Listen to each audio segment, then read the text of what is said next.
আর একদল লোক আছে যারা দেশের বাইরে থাকে, যারা নিজেদেরকে দেশপ্রেম করে দাবি করে, দেশপ্রেম করে দাবি করে। আসলে ওরা যারাই থাকুক দেশে এবং বিদেশে, সোশ্যাল মিডিয়ায় যারা কথা বলেন, সকলেই দেশপ্রেমিক নয়, এটা বুঝতে হবে। দেশের জন্য একটা প্রেম থাকলে দেশে আসেন না কেন? আপনারা দেশে আসেন, দেশে এসে নির্বাচন করেন, জনগণের মনোভাব বুঝার চেষ্টা করেন। ওই বিদেশ থেকে বসে বসে বিএনপিকে কীভাবে ক্ষতি করা যায়, বদনাম করা যায়, অপবাদ দেওয়া যায়, চেষ্টা তারা করতেছে। আর তাদেরই বাচ্চা কাচ্চারা ঢাকায় বসে একদল ছেলে পেলে এখন সকাল দুপুর সন্ধ্যা, আরে বাবা আল্লাহর নাম নাও, সারাদিনে তারা যতটা আল্লাহর নাম নেয় তার থেকে 1000 বেশিরভাগ নাম নেয় বিরোধী দলের, মির্জা আব্বাস কিংবা অন্য কোনো রাজনৈতিক দল।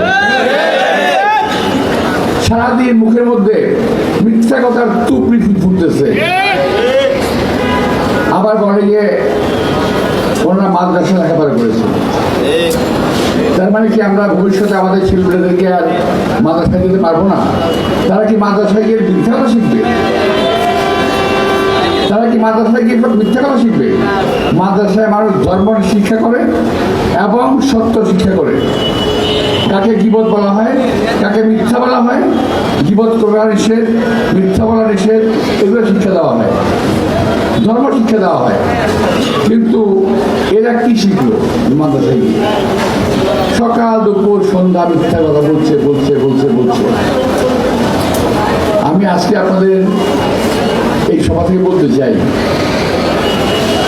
বাবারা নির্বাচন করো, ভোট চাও, দেশের জন্য কি করেছ সেটা বলো, আগামীতে কি করবা সেটা বলো। তুমি কোথেকে আসছো, কি বিষয় আছে দেখার বিষয় আমার নাই। কথা হলো তুমি তাকে তোমার ভোট চাও, অন্যজনের গীবত গায়ে যত সময় নষ্ট করো, যত গুনাহ করো, এই কাজটা করার দরকার তো নাই। আমি তো নির্বাচন করেছি অন্তত 5 বার কমপক্ষে, আপনারা দেখেছেন।